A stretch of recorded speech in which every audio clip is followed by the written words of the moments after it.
All right, you all, we're here in Delco, Pennsylvania today at Vault Jiu-Jitsu to meet our next guest to talk about his fit and professional lifestyle. Let's check it out. Welcome to the Fit and Professional Podcast. I'm your host, Sabri Thompson. I started Fit and Professional because I believe in the power of pushing boundaries, not only in fitness, but also in our professional lives and our careers.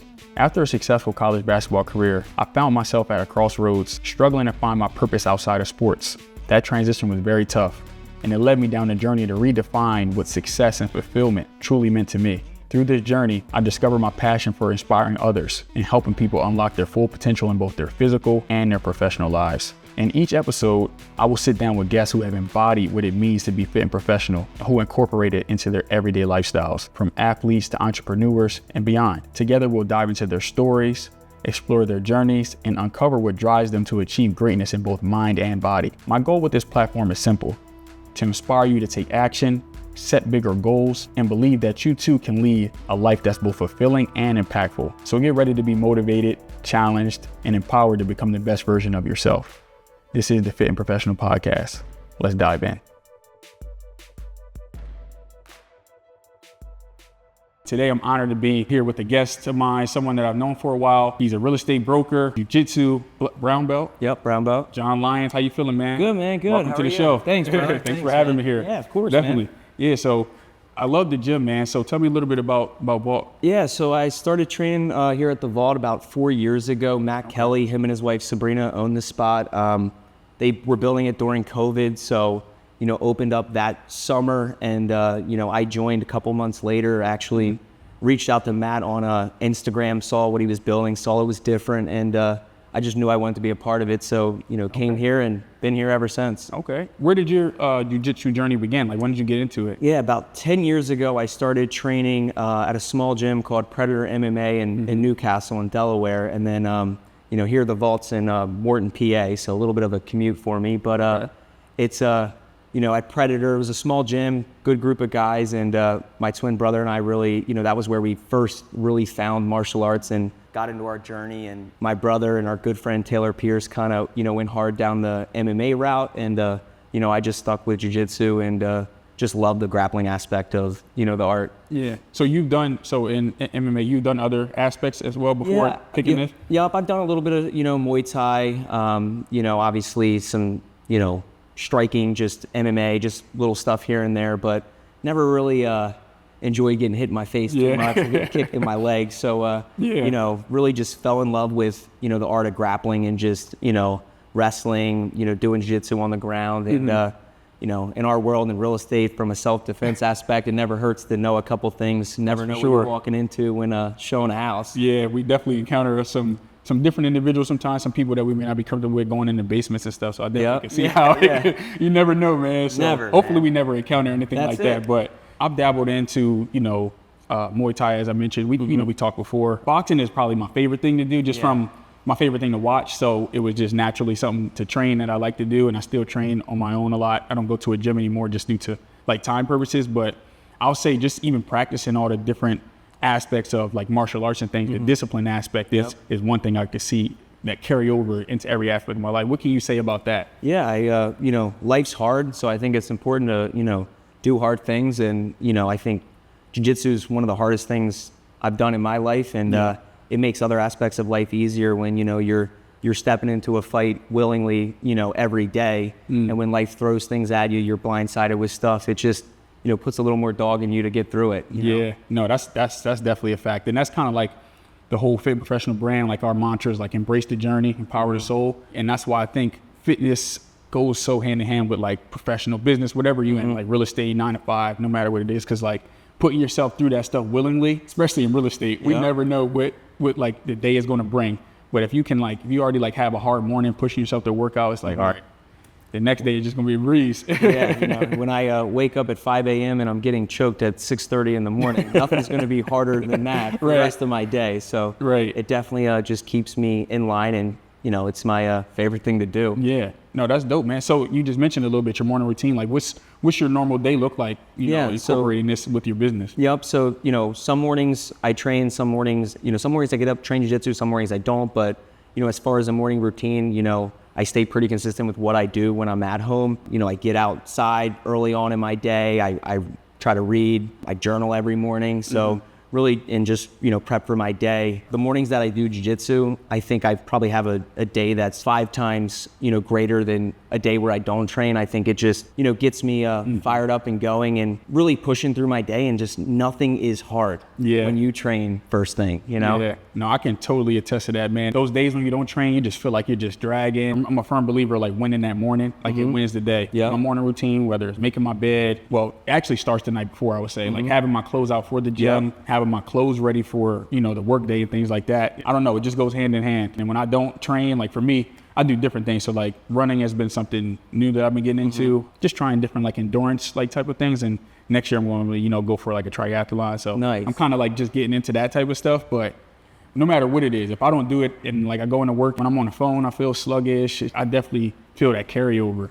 The preparation, right? The night before, right? Getting to bed early, having that bag packed, being ready to just rock and roll, right? There's nothing, you got to minimize the amount of barriers in your way in the morning right, to win that first thing. Yeah. So how do you it's easier said than done, right? A lot of people may say, well, I got kids, or, I was working late with real estate. I mean, you may be out showing the house or writing off or late at night.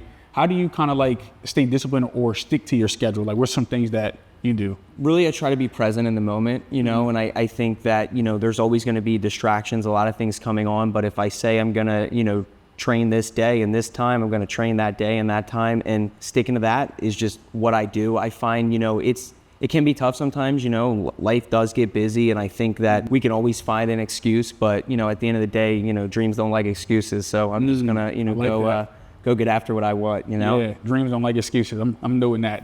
I'm adding that into the toolbox for sure. One thing I learned, man, I do a lot of different things. I started out as like a fitness trainer and stuff like that, and fitness is like my passion. So it's always gonna be a part of me. Kind of like in that phase now where I'm trying to figure out how to get back into that. Fitting professional, the brand aspect, that's kind of self-explanatory, but just I don't know, I just feel like I have a lot to give back in the fitness aspect, from what I've learned over the years. And one thing I did learn is just giving myself grace, because it's like you will have long days, you will have long nights, and if you don't get up at 5 a.m. but maybe it was 6 the next day, as long as it gets done, if it's a non-negotiable, I think that's the biggest thing. I say too, don't be hard on yourself, but hold yourself accountable. And I think it's easier said than done. Sometimes you can just beat yourself up, but really it's like, hey, I just gotta hold myself accountable and not really be too hard and too I mean, life's hard enough, and I think there's enough people out there that are going to make it hard for you. Don't be an extra one, right? Exactly. Get out of your own way. Yeah, man, that advice is so huge, man, because especially someone who wants to be good at something, if you're a high achiever, it's like you constantly in this pursuit of okay, I got this goal, now what's next? What's next? And it can kind of be like a blessing and a curse, because it's like, if you don't give yourself that grace, if you don't, find yourself being present in the moment, sometimes you can, burn yourself out.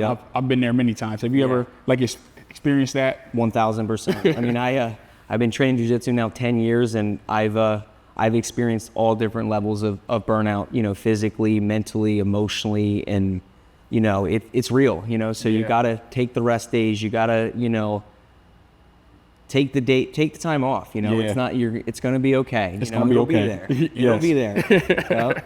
No, that's so important. I'm like saying it's good advice, because I'm listening for myself.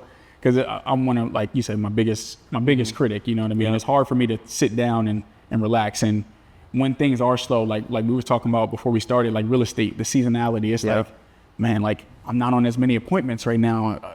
People aren't buying, but it's okay. Maybe this is a time for me to recharge for 2025. You know what I mean? So I think that's super pivotal. That's it. And, with our work and just weekends, weekdays, after hours, I mean, it doesn't really end. So, you got to learn how to, balance it well also with your fitness. And it's not easy, but it's a great thing to achieve. And I'm, grateful to be on both journeys. Yeah, it's definitely a journey, man. And I've learned now in my business, kind of drawing lines in the sand, making people respect my time a little bit more. Well, first I had to respect my time, because I may put on my calendar hey, I'm calling during this time, or I'm doing follow-ups or what it may be, but then I may let something come in the way of it. Of course, you have to bend a little bit.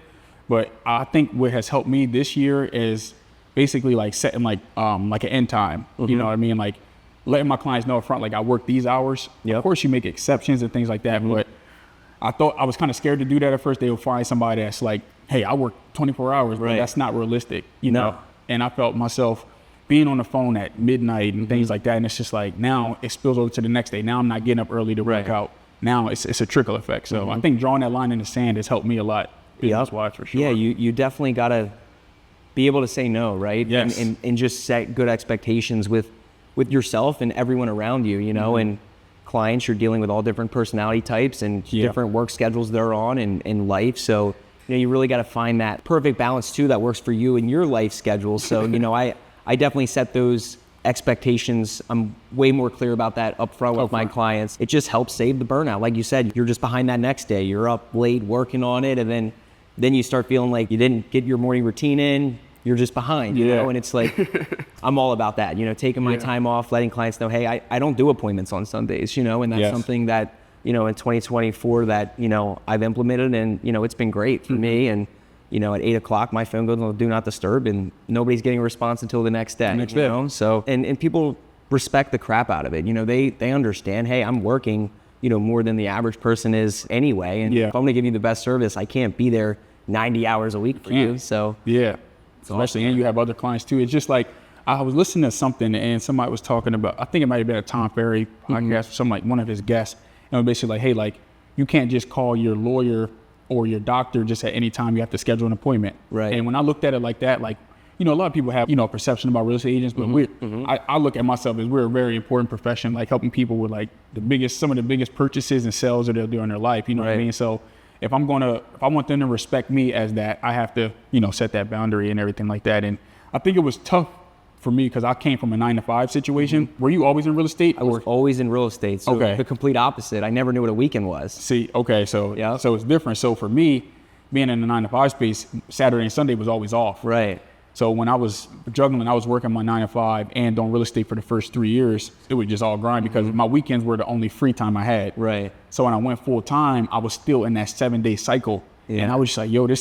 like, I got to take this day off. Right. You know what I mean? Like you said, if I can't recharge, I'm not going to be the best person for that client. So I struggled with that for a while. I would just work through my weekends and I would crash on Monday. It's not how you want to start a week. You know? Yeah, you want to be fresh on Monday. You know. That's dope, man. Like you said, I make exceptions sometimes, but I definitely, like I have like an automated message that I do now. So if I'm in an appointment, it'll automatically send a message to a client like, hey, I'm in an appointment, I'll get back to you. My business hours are X amount. And then I'll put that in my voicemail as well. That's awesome. So, and then one client actually was like, hey, I know it's Sunday. I'm sorry for texting. I was like, I'm not saying I want them to say sorry, but it's let me know, hey, it's working. You know, I set that boundary, you know, 8 p.m. my phone goes on do not disturb. If my clients call me, I know it's, you know, 7:48. I just wanted to get to you before 8 o'clock. You know? So it's nice to feel respected and to not, you know, feel like you're always just in the grind because you need to recover, you know? Going into real estate, we talked a little bit about like, you know, your jiu-jitsu background and things like that. When, you know, you said this is what you've been done all your life. When did this start? Like, how did you get into real estate? Yeah, so my dad and grandfather were both real estate brokers as well. Okay. So, you know, growing up, my parents were divorced, but I would spend, you know, most weekends with my dad. At least every other weekend I was with him. And it was always working on a rental property, showing a house. I got to stop here, go there. So, you know, my dad, that's definitely where I get my work ethic from. And, you know, my brother as well, just kind of seeing the grind. And I've never seen my dad make an excuse. He just, you know, goes after it. So, you know, that for me was just awesome growing up, just having that role model. And, you know, with my dad being a broker, he was managing, you know, 100 agents at that time. And, you know, so it was really cool to just be able to sit back and, you know, learn as he's communicating with other agents and solving their issues that they're coming to him with. So a very unique perspective that I had, you know, coming up into the industry and, you know, graduated high school, went to real estate school a few weeks later, got my license and have been at it ever since. So right 10 years in the business and 10 years on the mat. So I'm grateful. Oh, wow. So that's the perfect correlation. Same time. Same time. Started, you know, literally within months from each other and just never looked back. I told myself, you know, really 10 years. I was like, if I do 10 years in real estate, I knew, you know, early on, you know, my friends weren't buying houses at 18, 19, 20, but, you know, I knew if I put in the time, it was all going to pay off. And the same with martial arts. I mean, 10 years in and, you know, just never looking back, and I'll never stop this stuff. Yeah. No, that's dope, man. Just that, I just love when I heard 10 years, that duality. You've always really lived your fit and professional lifestyle. You had that duality since you started, both of them. And that's super dope. And I know it probably wasn't easy starting, you know, out like, especially in real estate, because most people say, what's your experience, right? And you were fresh out of high school, you know what I mean? So like, what were some challenges you faced early on, like being younger in the business? I would say, you know, just really that, you know, dealing with a lot of just, you know, hey, should I be here? Am I really old enough to do this? You know, hey, I can get a license at 18, but can I, you know, sell a house? And, you know, it was really tough. I mean, those thoughts early on were rough for me, you know? And same thing with jiu-jitsu. I mean, I never, growing up, I wasn't really too athletic, didn't really play many sports. You know, I kind of felt the same way on the mats. It was just like, oh, can I do this? These guys have been wrestling for 10 years, whatever their background was. But, you know, me and my brother have enough backyard scraps that I figured I'd figure it out, you know? So, cool. Definitely not easy, though. You just keep pushing. And I think having that, like, you know, long-term mindset of just, you know, I told myself, hey, 28 years old, if I don't have it figured out then, I'll figure something else out. So, and that's the beautiful thing about life. People think they're stuck, you know what I mean? And I love my journey from the 9 to 5 to this because there's so many people who are scared to take that leap, and I was scared to take that leap. Like, I remember we talked about it. We talked about it, like talking about to make that transition because, like me and you were, I was working with you when I was still doing the part-time grind, and you saw it, and I saw your work ethic as well, man. So definitely you're a part of my journey. So I appreciate the talks that we've had, man. But I think you definitely said it, man, like what you told yourself. A lot of people don't think they're capable of doing certain things, but it's all about what you tell yourself. You gave yourself that long-term mindset, like, hey, let me just try this for 10 years and I'll see where I land. But you still had the mindset to say, if it didn't work out, that's not the end of it. It's not. It's not. And who knows what the next 10 years are going to be. You may be doing something completely different. Right. That's okay. As long as you're here on this earth, you're writing your own story. There's no rule book for it. You know what I mean? And I think if more people just have that mindset and just like understand that there's greatness on the other side of fear, like I think, you know, the world would just continue to be a better place, man, because I feel like there's nothing better than doing something you love. And if you can make money from it, that's a blessing. But, you know, just trying it. I feel that's like it. Just try. Yeah, just going after what you want, right? Life's short, and you know, it's important to pursue, you know, what makes you happy at the end of the day. Yeah. And you know, it's hard sometimes to figure out what truly does make you happy, but when you find it, go after it, go all in, you know? Yeah. And I think people, like, if I could leave anything, like, I'm scared for the kids that are like after us because of social media, because you go in there and you see everybody have it figured out, right? Because it's a highlight reel. So I think that's the toughest part. And it was even for me, like, you know, just leaving my job, and like people used to like shit on what a 9 to 5 was and stuff like that. And it's like, that could be somebody's dream job. Right. You know what I mean? It just because it wasn't for me, I don't want anyone to ever think like, hey, you have to be an entrepreneur, because it's not for everybody. You know what I mean? But I think, you know, if people can just lock in on, you know, doing what they want to do and not letting outside influences, you know, basically determine their reality. You know, you determine your reality. You know, that's it. What you want, you know, just go for it. You know what I mean? And there's always going to be battles and obstacles in your way, but you know, hey, you got to be there for you to just get through them. You know, storms are inevitable. They're coming. Like no matter what business you're in, 9 to 5, real estate, jiu-jitsu. There's many, you know, things that, you know, I'm pretty sure you face on the mat that you can correlate to, like, damn, how did I get through this? I mean, you know, the self-doubt you have when somebody, you know, chokes you out, or you know, you're dealing with an injury, or, you know, you're getting ready for a competition and you got, you know, a tough opponent you're getting ready for, and you see, oh, he just beat some great, you know, caliber dude last week, or whatever it is, you know, like there's so much noise, right? And, you know, like you mentioned with kids, you know, coming up, social media, I mean, that's the biggest thing in the world today, is there's so much noise, and you know, you've got to block it all out from the outside. And then there's also a lot of noise in your own head. You got to get rid of that too, you know?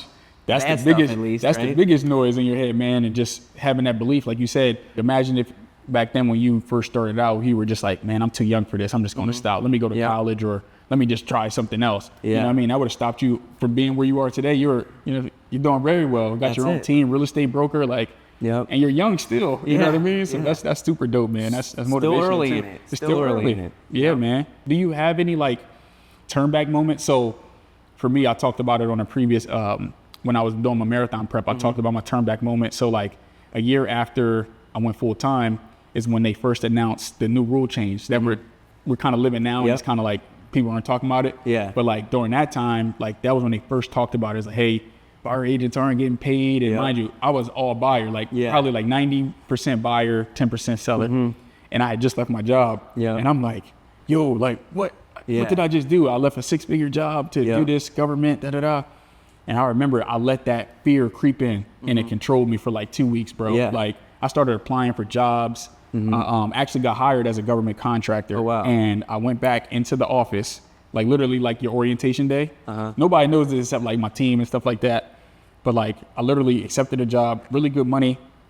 And I was just sitting there in the office and I'm just like, I remember I was trying to escape this, like, and I'm about to just go back. Like, mind you, business was fine. Yeah. You know what I mean? But I let that fear control me, and I was about to make the worst decision to go back and just give up everything I've already worked for.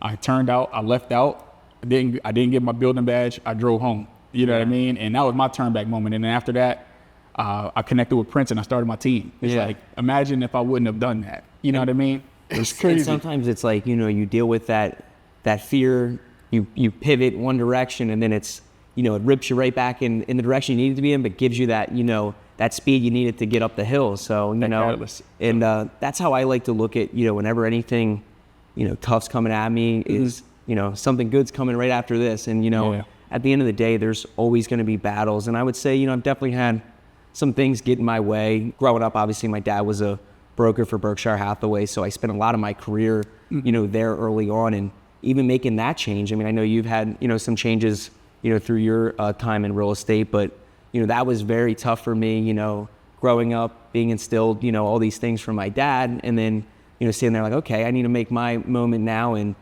connected with the guys at Crown Homes and, just never looked back. But the fear I had before making that move, but I look at it now and I just laugh to myself over it. Like if I wouldn't have done that, I wouldn't be where I'm at today. And I'm so grateful for it. Everyone over there. Yeah. I remember we were talking about it when you were about to. Yeah. I was hitting you up. I was like, hey, are you, how's everything going? Are you sure you're good? Yeah, I was so nervous. That's dope. It's like you said, that hindsight is just like, in the moment, you don't understand why something's happening, but later on, you look back like, okay, I see why. Yeah. Yeah. So like I like the way you said that though, when I was talking about my turn moment, like sometimes the bad things happen to pivot you in the right direction or it gives you that catalyst to go more. So even though that turn back moment, I look at it like, why did I do that? It had to happen because it gave me that clarity. Like I know this is not the decision I want to make. So that's dope, man. So speaking of that, like with your transition, how is it like you went from, you started out as, like a single agent or working with your dad and that had a team, you still have a team and now you're a broker. How's that been? It's been busy. Yeah. Just, there's always, a lot of things going on. So,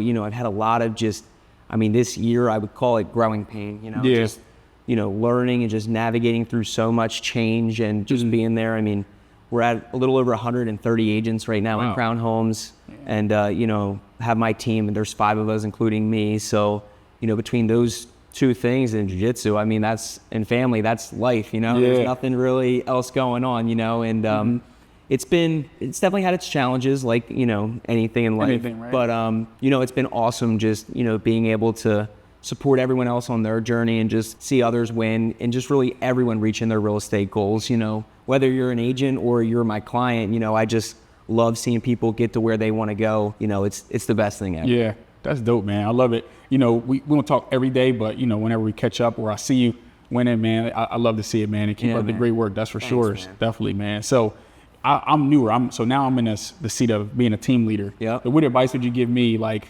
so now it's 4 of us total, including me. So what advice would you give someone that's a new leader or running a real estate brokerage? What's some piece of advice you would give? I would say, realizing all your team members aren't the same. You need to adapt and, be there for them in different ways. And everyone has different goals, right? Yeah. So really understanding their why and what they want out of it is huge. Just being there to help them, fill and uplift them, to where they need it. I think, this business is hard and challenging for everyone, but early on, I think that's where you really got to push through. So I think just being there and just being aware of, the differences, in between your agents and where you think, you can be there to just help them the most. Yeah, I like that. Yeah, I think that the biggest thing I just took from that is everyone's goal is different from it. Somebody might want to sell 100 homes. Somebody might just want to sell, maybe 5 homes or whatever it is and just try to meet them where they are. I like that. I think really understanding their personality is huge. I'm not sure if you've ever done one of those DISC assessments that kind of just,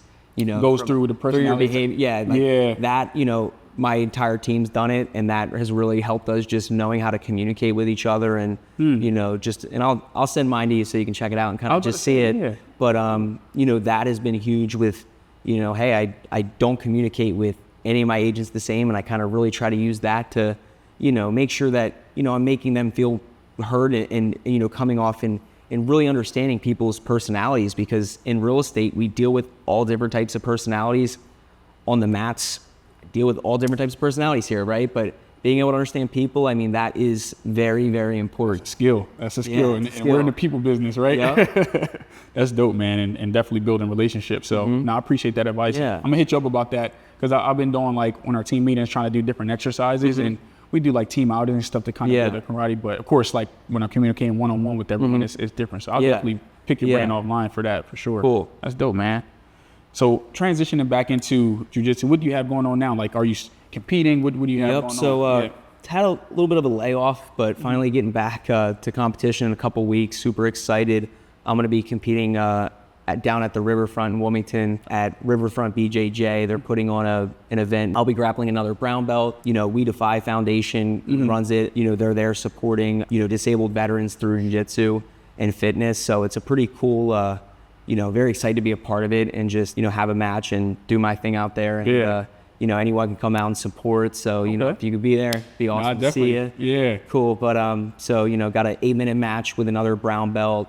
Seen him compete a couple times, but don't know too much about him.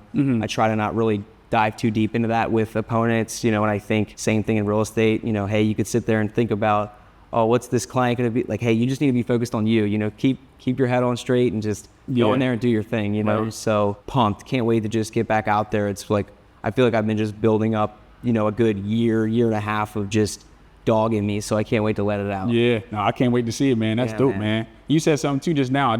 I'm always like trying to find little nuggets to keep in the bank. You said, like, you know, you don't go into it like basically studying too much or looking into much of your opponent and things, and then you brought it in with real estate. I think that's so dope, that duality with it. Like, you got to learn how to make adjustments and pivot. You said pivot earlier on the fly, so that's dope too as well. In the moment, right? I mean, you might be sitting down with a seller, they say one thing to you, it's like, boom, you got to change everything, you know?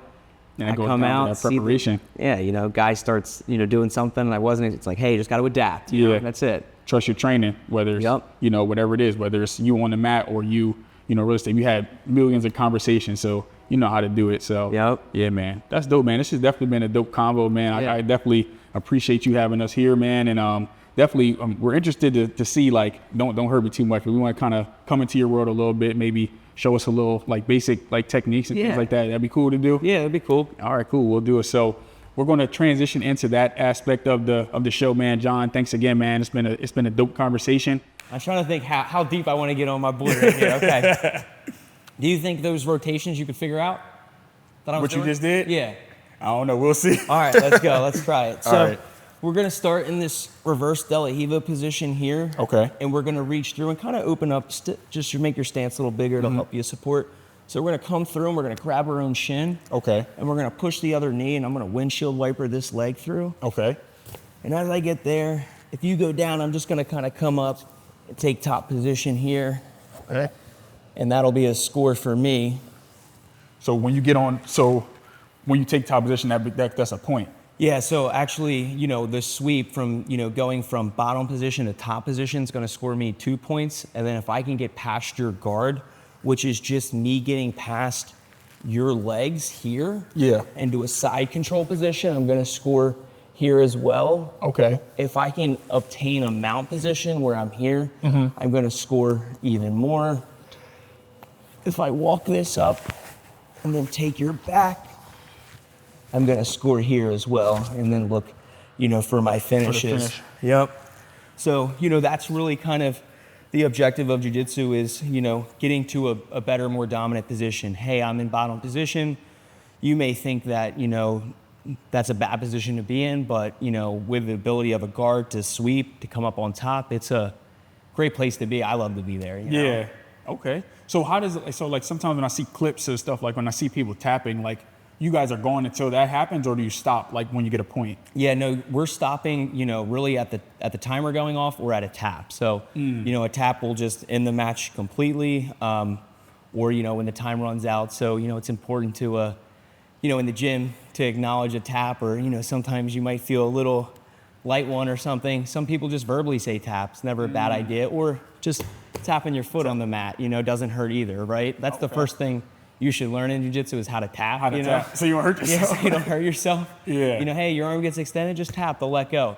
Now, you could tap yourself, but if you tap them, they're going to feel it. So I would suggest, making sure, you're tapping as much as you can on your opponent. On the opponent. Yep. Yeah. A lot of people probably think, like strength is like the biggest thing. How would you say strength plays into it? Is there more so technique over everything? Strength matters, right? Like, hey, if you're a 300-pound dude and you're on top of me, like, I'm going to feel your weight. But, at the end of the day, my speed and just ability to get around you is probably going to, do me well there. Yeah. Strength's always going to factor, but, I think it really comes down to skill versus skill, and then just, how that strength either helps you or hurts you. But, skill typically will win at the end of the day, Yeah. And really, my first ever jiu-jitsu match was 27 minutes. They don't do that anymore. Now they have time limits. They don't want anybody dying. But, my first ever jiu-jitsu match, 27 minutes. And then I armbarred the guy. Dang. And it was in the gi. Ooh. So we were wearing those out. Oh, the actual, Yep. So those things aren't light either. It's no, not like I remember Taekwondo, they were heavy. Yeah. So, wow. Okay. Yeah. So what was the name of that flow you just did? That was just, a reverse De La Hiva, coming through, to the back, and then just, coming up, either, hey, if the person goes down grounded, I'm just going to pass. If they kind of stay strong there. So I'm going to show you something. If you stand up real quick, that'll help you out when you get here. So I'm going to go through your legs again. And when I get here, if you see how your feet are your hands are on the mat? I want you to hold the bottom of my heels and pull them up. Okay. And if you sit here, and if you kind of sit your butt back just a little bit, not like to where you're falling on me, but you should feel pretty good and sticky here. Like, you can kind of hang out. And that's going to be a great way to just kind of, hold yourself in good position to not get, put down. Knocked down. Right. And then when you're ready, if you can kind of just hold this one side, and then you kind of look to let go of your right side and just kind of walk over towards the camera and just turn into me. Boom. Oh, boom. Okay. Yeah. So that's how you get that. That was a defense from being taken down. Exactly. Yep. Oh, yeah. Little right, because I'm using my feet here as underhooks to really kind of, maneuver you either forward or backwards there. Okay. It's the little things in jiu-jitsu, Is there like a base, like when someone starts, like, hey, you have to learn these, like in karate, it was like forms, like there were like certain forms, like what is the baseline? Like, if a beginner came in on the first day, what would you guys teach them? Really understanding, the positions. And I think a big thing to think about in jiu-jitsu is, hey, I'm looking to take away my opponent's mobility. So, controlling their joints is always going to be a huge factor and something I'm thinking about. So, if I'm controlling, your wrist, I'm going to then look to work up to your elbow, then work to your shoulder. Once I have control over your shoulder in any position, I'm going to then look to, control your hip. If I can control in the square of your hips and your shoulders, which are your strongest joints of your body that all your limbs are attached to, I'm probably going to have a pretty higher success rate of, winning. So if you're in my closed guard here, just on your knees, and you kind of just come in here, I'm controlling your hips in this position. Okay. And if you put your hands on my hips right now, that kind of helps, put you in a better position to just kind of control. And now just kind of sit back a little bit. Yep. Yeah. Boom, you're strong here. I have the ability to bring you forward. Oh, yeah. Now if I start grabbing overhooks here, and start controlling your wrist, now I'm controlling your shoulders and your hips. You're in danger. Right. And then I can just choke you or whatever. Oh, yeah. Yeah. So I see some of the videos, I'm like, sheesh. Yeah, no, it's intense, but I love the art of jiu-jitsu. I mean, it's a fun... It's dope. It's like, it looks like it's like chess at the same time, too. Yeah, it's human chess. Yeah. I say it's a smart man's combat sport. Smart man's combat. Don't tell your brother that shit. That's dope, man. No, that's dope, man. I appreciate, just going through a little bit. I know that's baseline. Yeah. Do y'all do like beginner type classes? Like Yeah. We do beginner classes on Tuesdays and Thursdays at 5:30 p.m. And then on Sunday mornings at 9 o'clock. Okay, I might have to come check one out. I haven't tried jiu-jitsu yet, but I'm always open to trying new things, man. So definitely have to come out to just start baseline though. You should. It's fun. Yeah. That's dope, awesome, man. I appreciate it. Yeah, man. Always a pleasure, brother. Always a pleasure, Definitely, man. Well, that's a wrap for this episode of the Fit and Professional Podcast. It was an honor to be with my brother John Lyons here. Make sure you guys tap in with him, support everything he's doing, whether it's real estate, jiu-jitsu, and he's just an overall good person, man. So definitely somebody you want to tap into. So thanks again, brother. Thanks, man. All right, man. We'll see you next time. Peace.